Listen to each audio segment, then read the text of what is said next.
When I was a kid, I watched Sword Art Online. There was a part where the main character deflected magic with his sword. It was incredible. The music was epic, and so I wanted to be like him. I wanted to train my reflex and be like Flash, super fast. But there was no such thing as a complete system about reaction time. Back when I was a kid, there was no real content on how to actually increase your reaction time. There was only vague advice like do boxing, juggling, and therefore I quickly gave up on increasing my reaction time because I had no idea how to do it. But 2 years ago, I set out to study how to increase my reaction time because I remember that goal I had when I was a kid. And I started training with all the new information I found on the internet, and I realized that there was no guide that actually compiled all of the information in the world. And so this is all my knowledge I have amassed in 2 years of training reaction time. Reaction time guide, simplified. This guide is mainly for video games, but it can also apply to real life for the most part. A healthy life means that you have a healthy brain. If you have a healthy brain, you will have better reactions than if you had a brain that is not healthy, because the brain is what processes the information and creates a response to an action. Second point, if you train specifically one thing, you will be better at that specific thing. So let's say you do a push-up. The first time you do a push-up, you will have bad form, but after doing 1 million push-ups, your push-up will probably be perfect. What is a healthy diet for reaction time? It is a diet that composed of vegetables, fish, very dark chocolate, spinach, protein, iron, vitamins, minerals, omega-3, flavonoids, basically all the nutrients you need for your body to function optimally. Lentils with chicken have a lot of nutrients, but obviously you need diverse meals. Eggs are also a good source of vitamin D, water to stay hydrated, berries and fruit for even more nutrients. It all boils down to eating clean, getting lots of nutrients, omega-3, vitamins, minerals, and staying hydrated. If you avoid all the junk food, all the fast food, and eat a clean diet, it will be perfect for reaction time. A healthy diet is good for reaction time because what you want is a healthy brain. So you need to avoid all the junk food, all the processed sugars. You can treat yourself from time to time, but you need to avoid them as much as you can because they reduce your reaction time. More precisely, they accelerate the rate at which your brain's function to react fast declines. If you don't train reaction time, your brain is going to lose reaction time. It's going to be slower and slower. But if you eat processed sugars, it's going to decline even faster. So you need to avoid all the cakes, all the waffles, and all the ice creams. Some healthy habits that you can do to increase reaction time. You can agree that focus makes you react faster. If you are focused on the game, you can react fast. But if you are not focused, you won't react as fast. So that's why you need to cut off shorts and social media scrolling. It wastes your time and kills your attention span, which is directly linked to your focus. So all the YouTube shorts and all the TikToks and the Instagram reels, you need to cut them off as much as you can. I will even say that you shouldn't watch any video under 3 minutes. If you go watch a video that's under 3 minutes, first ask yourself, is it worth to watch this video to kill my focus? If it is, then just watch it. But usually your answer will be no if you're honest. Also, each time I watch a YouTube video, I would directly scroll to the comments. It kills your attention span and your focus because you're not even 5 seconds in the video, you already have to do something else, then watch the video.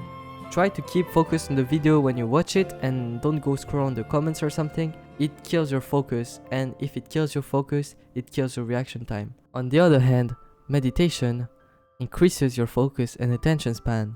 Actually, I would go even as far as to say that meditation is one of the most important habits you can do in your life. You must meditate daily for at least 5 minutes because it has been shown that meditation reduces the speed of Alzheimer's progression in old people. So it can slow down Alzheimer's and create gray matter in the brain in those patients. So I will link the studies down in the description.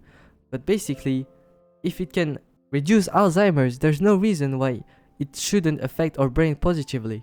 You might think, oh, but there's no study that shows that it changes your brain.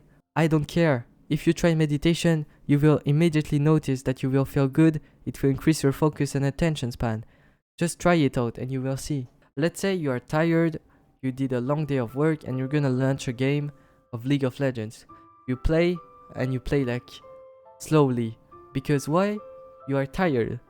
But if you just had a good night's sleep, you know, it's the weekend, you just woke up, boom, brush your teeth, did your daily routine or whatever, and then you launch a game, you're gonna react fast, you're fresh, because you just had a good sleep. So you need to prioritize sleep. It's very important for reaction time, and it's super healthy. Again, it's about health. Even this person, Brian Johnson, he spent millions of dollars to optimize his health. He says that the number one thing you can do for your health is to get good sleep. Now I know it's a YouTube short, but I had to find a good picture to illustrate what I was saying. But obviously don't watch YouTube shorts for easy dopamine. So how do you actually get good sleep? You need to create a good sleep environment. You need to wake up and sleep every day at around the same time. You need to get sunlight when you wake up, etc, etc. If you want to know all the small habits, you should search Andrew Huberman podcast, How to Optimize Sleep, on YouTube. It is 2 hours of interview, and man, you will learn everything you need to know about sleep in 2 hours. It is so worthwhile to check this out. This man is a neuroscientist, so he knows his stuff about the brain and the sleep. Something that is not talked about as often is the importance of breathing and having a strong heart in the sleep. So, okay, all the habits are good. You can watch Andrew Huberman podcast. But this is not as verified, but it makes a lot of sense. Studies have found that having a strong heart and having good breathing, such as in triathlon athletes, actually lead them to better quality sleep than people who don't have as strong of a heart. So how do you get this strong heart? Well, you do cardio, you do running, sprinting, cycling, boxing, volleyball, football, basketball, whatever you want, you do cardio. Now on this topic of breathing, there are also studies that have shown that you sleep better in a room that has not much CO2 than with a room with a lot of CO2. The less polluted the air is, the better you sleep. If you're in a rural area, then just open your window and get some fresh air in your room. But if you live in a city where there's a lot of cars and stuff, well then you need to buy an air purifier or something like that to purify your air and get clean air before sleeping. Now there is even evidence that your body can build up CO2 tolerance, and it is not verified because there has been no studies on it. My theory is that if your body builds CO2 tolerance, then it will actually think that the CO2 in the air is lower than what it actually is, resulting in your body treating the polluted air as a clean air, which will allow you to get very good sleep. Now this is not verified, but it is a plausible theory. Even if you are not overweight but you have a lot of fat on your chin, then your airway will be clogged, because when you sleep and you lie down, the airway between your chin and your neck is actually quite small. Except if you have good genetics and your chin is very forward, the space in which the air can go in is not that big. So if you are overweight, you need to lose that fat so that as much air can go in when you breathe, and so you will breathe better and you will be able to sleep better. But let's say you don't have good genetics and you are not fat. Well, then you can't really do anything about it. Your chin is just there because like it's your genetics, right? Actually, there is one way to go around that. You can do mewing, which is actually meant to increase your facial attractiveness. But by pushing your jaw forwards, actually, it increases the airway space between your chin and your neck when you lie down. So mewing will actually increase the airway, and so you will be able to breathe more and you will be able to sleep better. If you have a body that is painless and has no injuries and is strong and efficient, you will be able to react fast. Because let's say your finger hurts, your tendon on your wrist really hurts when you click. Well, you're not gonna click instantly when you see the guy. First, you're gonna have a bit of hesitation. But if your body is no pain, you're just gonna click and beat the guy. So you need to exercise. Personally, I do calisthenics. So you do push-ups, back bridges, pull-ups, squats, and adapt them to your level. Now you can also go to the gym, there's no problem with that. If you want to go the calisthenic route, go watch Fitness FAQ or Gymnastic Method. They have very good videos. While exercising will give you a stronger body, stretching is what will give you less injuries. Because stretching allows your muscle to have greater range of motion, it also allows your connective tissue to be stretched, which will increase their resistance, and it will also detangle your fascia. Now obviously having stronger muscles will provide greater stability, and your bones will also get stronger with exercise, but you really need exercise and stretching in order to have a pain-free body. So you need to stretch daily even on rest days. Then, if you are distracted, you cannot be focused. So you need to create an environment without distractions, because as we said before, not being focused reduces your reaction time, because when you are focused, your reaction time is really good. So you need to turn off your notifications, put yourself on do not disturb, or turn off your cell phone. Now I know if you have a girlfriend or an appointment or something, you can't really do that. What I'm saying is that if you need to be really focused and you need to get work done, then create this environment with no distractions. Now obviously if you don't have any work to do, then you don't have to do it. But if you want to have max reaction time, that's what you should do. If you are constantly worried about things, you won't be able to get fully absorbed in the task you are doing. Some people call this flow state. Personally, I call it hyper-focus state. So when you're in that state, you are hyper-focused, you only see the task you're doing, you only see your game, you are fully in and you are focused. You are locked in on your task and you're not thinking of anything else. You will react super fast when you're in that state because you are not distracted, you are hyper-focused. The problem is, if you know that you have a homework to do and you have to give it in 4 hours but you haven't done it, or you have to pay rent in 2 days, or you have to clean your room, or you have to make food, or you have to drink water. This will be in the back of your head and you won't be able to enter that flow state because you are worried. So try to fix all of your problems before getting the work in. Now obviously, this isn't realistic advice. Like maybe you have like some family problems or stuff, you cannot fix that. But in this case, you just have to accept that you cannot do anything about it. And try to forget about it and try to get some relaxation, because if you can do something about it, do it. If you can't, then just accept and endure. Now I know it isn't as easy as it sounds, but it is what it is. Life is life. Let's say the sun is shining, you are feeling good, you are feeling fresh, then your performance is obviously gonna be good. But if then you are tilted and the sun, it's raining, the sun goes down and you feel like shit, then you will probably have a bad performance too. What I'm saying is that you need to prioritize your mental health. Again, health. Like mental health is a healthy brain. So don't do drugs, don't watch porn, keep your addiction in check. Actually, addictions are very sneaky. I was even addicted at music at some point. I was listening to 10 hours of music a day, then I tried to cut it up to like 4 hours and I was like, this is quite hard. Yes, indeed. Listening to music can be an addiction, anything can be an addiction, so you need to try to keep them in check, because what these will do is that they will spike up your dopamine, and then when you try to not use them, when you can't use them, then your dopamine levels will be super low and you will feel like shit. And so this is not good for your mental health. Now, hormonal optimization. Why does hormonal optimization help with reaction time? Well, you see, getting a very good reaction time is actually quite complex. You need to follow a lot of rules, a lot of dieting and stuff. And if you have low level of testosterone because you are not hormonally optimized, it will be harder for you to follow all these routines, all this stuff. But if your levels are optimized, then it will be easier. So you need to do this. But how do you even do this hormonal optimization? What does this mean? Well, the first thing you can do is to get to a healthy body fat. If you are too lean and you feel like shit, then you need to go up in body fat. If you are overweight, you also need to cut down to at least 17-18% body fat. What is 17-18% body fat? You don't have abs except when you have extremely good lighting and you flex them. But you don't have a protruding belly either, so like just like on this picture, this guy is about 17%. Now obviously, some people are gonna be better at 20, some people are gonna be better at 15, some people are gonna be better at 9. You need to find that sweet spot. How to find that sweet spot? Well, just go down to as low as you can, like 10%, 8%, until you feel like shit, then go back up, just go like to 22%, and then go back down, and then go at the weight you feel the most comfortable at. Just feel healthy in your weight. You need to feel healthy in your weight.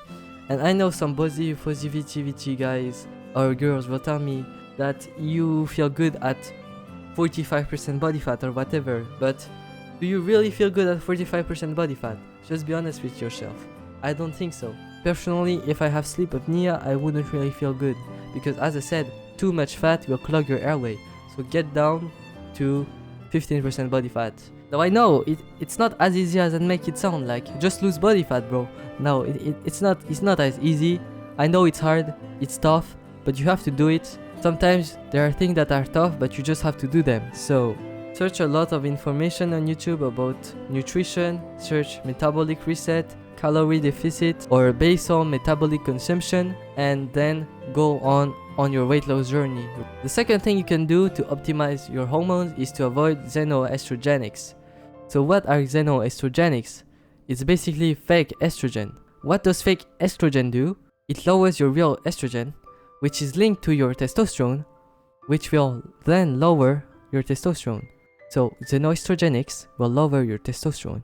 If you want to know more about this subject, go watch the videos of a YouTuber named Carl Ram. So just write this name on YouTube and you will find his videos. I think some of his most potent advice is like avoid plastics, avoid polyester, use a water filter, etc. He has a bunch of advice on his YouTube channel and I recommend that you go check it out. The next thing, genetics. So genetics will always bottleneck how much you can improve. There will always be someone with better reaction time than you because they simply have better genetics, so you just have to train with that in mind. Now, second part of this guide is about training. So know that you have a good lifestyle, now you want to do specific training. But first we need to actually talk about what is reaction time. So I have identified 3 types of reaction times. Reflexes, which are automated responses to a stimuli. I will give an example so that you can understand. Let's say there is a super hot plate and you try to touch it and grab it. But then you realize super hot, it's burning your hand, boom, you drop it. Like you don't think, you just drop it because it's super hot. That's a reflex. The second type, which is the main type of reactions, I will call it reaction type 1. So it's quite similar to a reflex, but it's a bit different. There's a bit of a nuance here. For example, you see a fork that's falling off the table. Now, you're gonna try to catch it because your reflex is to catch the falling object. But first, you look at what the object is because you're not gonna catch it. If it's like a super sharp blade, you're not gonna catch it, you're gonna move out of the way. So you see that it's a fork, and so you catch the edge which is not sharp because the sharp edge would hurt you. So that's a reaction type 1, which is basically a reflex, but where you evaluate the situation for a bit first. I actually think that they are almost the same, and I think that if you train a reaction type 1 enough, you can actually turn it into a reflex. But that's pretty complex nuance, I'm not sure about this. And the third type is reflected reaction. So it's a reaction where you have to think before reacting. So like let's say you are in chess and the enemy plays a move, you have to adapt to his move and then you can react to his move. First you have to think, what should I do, because what does he want to do, etc. Now for even more specificity, we have to separate physical and digital realm. So let's say video games are digital realm and sports like volleyball or MMA is physical realm. So let's start by digital realm training. Your goal is to dodge skills in League of Legends. That's just an example, your goal can be whatever. In this example, to train your reflexes, you need to play a lot of League of Legends and dodge a lot of skills so that it becomes a reflex. Then you also need to train your reaction type 1, which, to give a visualization, the reflex is a small box where you're gonna put all the best reactions you have, and reaction type 1 will be a wider box where there's all your reactions that are fast but not as fast as reflexes. So to train that huge box, you need to train the whole video game realm. So for example, you can play Osu with really fast circles, so you have to react really fast. Or you can train your predictions by playing games such as Toho, which is a very high bullet hell game. Basically what this game is, there's a lot of bullets and you have to navigate your character through and dodge all these bullets which are moving, so you have to predict their path and try to find a good way to dodge them. Reflected reaction. So for reflected reaction, what I do is I play bullet chess on a digital board, so that requires speed of the mouse and that also requires reflection because you have to adapt to the enemy's moves and you only have 1 minute, so you have to play really quick. Physical realm training. I am not experienced with physical realm training, so this is conjecture. Let's say your goal is to be able to catch grains of rice in the air. What you should do is practice throwing and catching grains of rice in the air a lot, so maybe 10,000 times. At the same time, you should also train reaction type 1, which should train the whole physical reaction realm. So the skills you need for catching grains of rice is like hand speed and body hand-eye coordination, right? So you take skills like juggling, table tennis, trying to catch sheets of paper falling in the wind, or badminton, I don't know. Just practice those skills and you will train reaction type 1. And for reflected reaction, I think you can still play bullet chess, but this time on a physical board, so like with physical pieces, so you need to move your hands. You might think that reflected reaction is useless for catching grains of rice in the air, but actually it might be useful if like there's some wind or some deviation of the rice. Well, maybe you can think of something to be able to catch it. But yeah, it is true that it is a very rare occurrence. Now these are just examples, but as you can see, the same principles apply for each goal. You should use and adapt this knowledge for your own personal goals. Miscellaneous. So here I'm gonna talk about a bunch of things related to reaction time that I couldn't really fit in the other parts. Digestion consumes a lot of energy. Personally, when I don't digest anything and I'm fasted, I react faster. So you can experiment with not eating in the morning and then doing your work in the morning. So for example, I do intermittent fasting by skipping breakfast, so I eat lunch and dinner, but I don't eat breakfast, and this can actually help with cognitive function, which is the way your brain interprets your senses. So if it becomes faster, your reaction will also become faster. If fasting makes you uncomfortable, then stop doing it, stop fasting. Your health is more important. Let's say there's a person who wakes up at 8 AM and sleeps at 10 PM. When he plays a game at 10 AM, he feels good, he feels fresh, he feels concentrated on his game. Now let's say this same person will play a game at 9 PM, 1 hour before sleeping. So he just ate dinner like 2 hours ago, he's super tired, and he's not gonna perform well, he's gonna react really slowly. Your reaction time in the morning without eating will be much better than at the end of your day after eating a huge meal. There is something such as hardware for reaction time. Obviously in the digital realm, on the video games, if you have a higher FPS monitor or you have a better mouse, that will increase your reaction time. But this can also be applied to the physical realm, because if you have a stronger body, it can also help with your goals. For example, if you want to dodge a punch in boxing, if your obliques, core and neck muscles are stronger, you will be able to move to the side or twist or duck more quickly, and you will be able to move and react faster. Now if we take the example of the grains of rice, if your shoulder muscles are stronger, then you will be able to move your arm quicker, and so you will be able to react and grab that grain of rice faster. What are the sources I used for all of my advice? First source I use is common sense. The second source is archives of scientific studies that I found on the internet, but I can't bother finding them again. If you want to fast check if what I said is correct, you can use ChatGPT and ask him any part of this video, and the studies for meditation are linked in the description. Final advice: do not believe and do everything I said in this video. Only remember and use what works for you and what you think would help you in your life and your goals. Only remember from this video what you can actually apply in real life and what will be efficient for you. For example, I give you like 10 things, maybe you can just do 1 or 2 and it will be good. Since it helped you, then great. If something I said seems to be wrong, tell me in the comments, I'll try to answer you. This guide is based on my knowledge and it is not absolute at all. There is probably a mistake in what I said, so feel free to correct me in the comments. Personally, I went from 220 milliseconds on human benchmark to 205 milliseconds average on a bad day. So on a bad day, it took me about a year to gain 15 milliseconds of reaction time. Now I am quite young, I am under 20 years old. I will put the test in the description if you want to try it. But know that the older you are, the harder it is to improve your reaction time. Obviously, I did not play human benchmark every day because that would destroy the purpose of the test, which would turn it into a reflex, since I practice it a lot. No, I just practiced it like once every week or once every month, and I just took the average.